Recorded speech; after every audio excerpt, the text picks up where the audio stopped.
Assalamu alaikum, I'm Asma Mushtaq from the EEVIBES. So let's just try the expression of the electric field intensity of a sheet of a charge. Such a charge distribution may often be used to approximate that found on the conductors of a strip transmission line, or if you are having the parallel plate capacitor where the two plates are oppositely charged. Okay, so on such plates we assume that the charges are static in nature and the charges resides only on the surface of the conductors but not in their interior. So for this reason the surface charge density, which is defined as rho s, can be written as the charges over a particular surface area ds, and from here you can derive the expression of the dq, which is equal to rho s into ds, and finally q is equal to the integral of rho s over the surface area ds. Okay, now assuming that a sheet of a charge, an infinitely sheet of a charge, is placed in the xy plane, okay, and we are interested in determining the value of the electric field intensity at a point P along the z axis. So its coordinates are 0, 0, z. Okay, this is actually the point of observation whose position vector can be represented as r. Okay, and we are interested in determining the value of the electric field intensity because of this sheet of the charge. So we will assume a very small patch of this sheet of a charge, and it's up to us what shape of this patch we assume. Right now I have assumed that the patch is of the cylindrical form, so that's why this length is marked as d rho, while this length is marked as rho d phi, and from here the surface area of this patch is equal to rho d phi. Okay, now the position vector of this small patch can be represented by r bar, and we want to see the effect of this electric field intensity along the z axis. So let's just join these 2 points, and its position vector can be represented as r minus r bar. This is actually the distance vector and the electric field intensity act along this line. In order to derive the expression of the electric field intensity E, we need to understand the two things. The first one is which component of the field is present,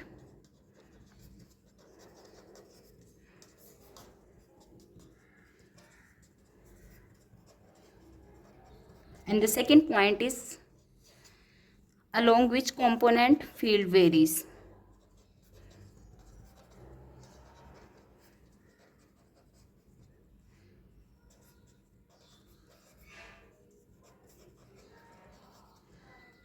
Fine. Once you answer these 2 questions, then you will be able to derive the expression of the electric field intensity E. Now assume that the charges are distributed like that. Fine. And they are placed in the xy plane. So the y component of this charge will cancel the effect of the y component of its consecutive charge, and same is true for this and this, and similarly the x component of this charge will cancel out the effect or E effect of the consecutive charge. So in this way no x and y component of the electric field intensity is present in the xy plane. Hence we will say that Ex is equal to 0, Ey is equal to 0. Okay, when you draw the field lines of the sheet of the charge, you can draw the representation of this field as the field radiating outward. Okay, so upward and downward, basically the electric field lines can be drawn for a sheet of a charge. Why? Because if you bring a positive test charge q, obviously it will experience the force of repulsion, indicating that the charge will actually move away. So only the Ez component of this E is present. Okay, and as you will move away from this sheet, obviously the strength of E will decrease, and if you will move closer to the sheet, the field becomes stronger. Fine. So basically EZ varies directly with the length of Z. Now let's just write down the expression of the vector r bar. So r vector is equal to z a z hat. From here x component is 0, y component is 0, only z component is present, so that's why you can write it as z a z hat. While r bar vector is actually the vector that acts along the radial or row line, so we can write it as rho a rho hat. And from here r minus r bar comes out to be z a z hat minus rho a rho hat, and its magnitude is equal to square root of z square plus rho square. Fine. As we know that the expression or general expression of the electric field intensity E is equal to Q over 4 pi epsilon r square in the direction of a r hat.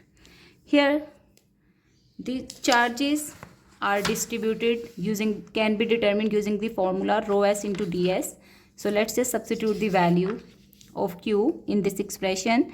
So it becomes integral of rho s ds, fine, divided by 4 pi epsilon, and then you have to take the square of the distance r. The distance vector was equal to rho square plus z square, and you have to take it square. And finally you have to write down the unit vector, which is actually in the direction of z a z hat minus rho a rho hat. Okay, and then you have to divide this vector with the magnitude, which is equal to square root of rho square plus z square. Fine. One thing more, the value of the surface area that we determined previously is equal to rho d rho d phi.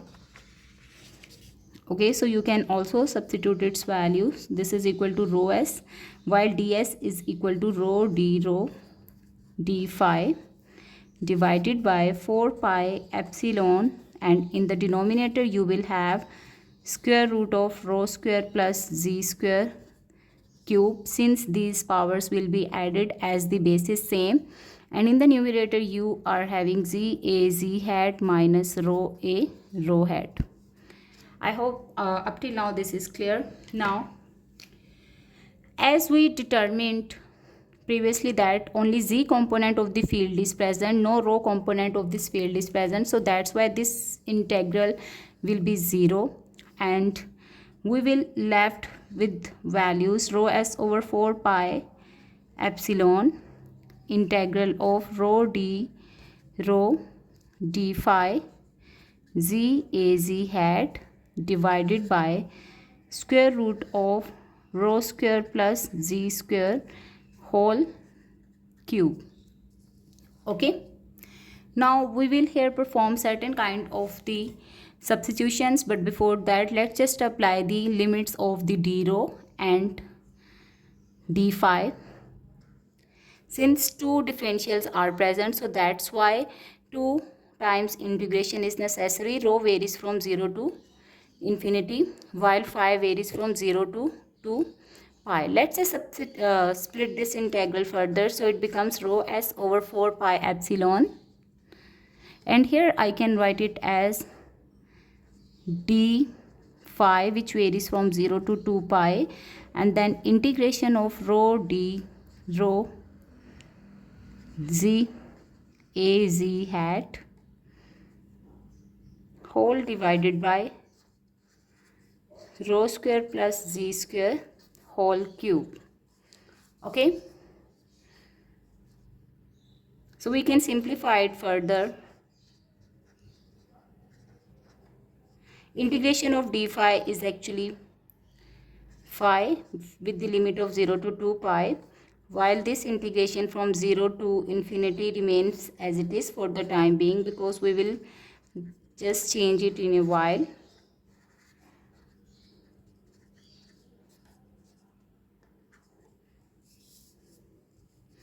So let's just simplify it. So it becomes rho s over 4 pi epsilon. It becomes 2 pi. And then we are left with 0 to infinity. Rho d, sorry, it's not z, dz, just z az hat. And in the denominator, you are having rho square plus z square whole cube. This 2 pi will cancel out the effect of this 4 pi, and you will have rho s over 2 epsilon. And within the integral, you are having 0 to infinity rho d rho z az hat, and then rho square plus z square whole cube. Let's make some substitutions according to which rho square plus z square is equal to u square. So u square is actually the parametric substitution. Fine. And from here, since the differential of rho is present, so z will be treated as a constant number. And when you will differentiate it, it becomes d2 rho d rho is equal to 2u du. And 2 will be cancelled out on both sides, and you will have rho d rho is equal to u d u. Okay, when you substitute the parameters, you have to substitute the limits as well. So when rho approaches to 0, so when rho is 0, u approaches to z, because this is equal to 0, so z square will be equal to u square, and from here you will get u is equal to z. And when rho approaches to infinity, then u also approaches to infinity. Now let's just perform these substitutions. So we are having rho s over 2 epsilon as the constant multiple, while inside the integral, when rho is 0, u is equal to z, and when rho is infinity, u is also infinity. Rho d rho is actually equal to u d u. Fine. Z remains as it is, az hat, while in the denominator, rho square plus z square is actually equal to u square. And when you will take the square root of it, it becomes simply u, and you will have u cube in the denominator. Okay, here z is the constant, so we can take it out as well. Rho s into z over 2 epsilon. This u will cancel out the effect of this u square, u cube, and you will left with just 1 over u square az hat. Okay. When you will integrate this expression, you will have rho s over 2 epsilon into z, and the integral of 1 over u square is actually minus 1 over u with the limit of z to infinity. So rho s z over 2 epsilon, while inside the integral minus 1 over infinity plus 1 over z, which becomes rho s z over 2 epsilon. 1 over infinity is 0, while 1 over z remains as it is. They both will be cancelled out, and you will have the value of the electric field intensity of a sheet of a charge, which is equal to rho s over 2 epsilon. And in the beginning, if you remember that this was acting along the z-axis, so we will write it as az hat. Fine. Now moving back to our problem, we came to know that this was a positively charged sheet, so its rho s was positive, and we determined the value of the electric field intensity upward or towards the positive az direction. So that's why E is equal to rho s over 2 epsilon az hat.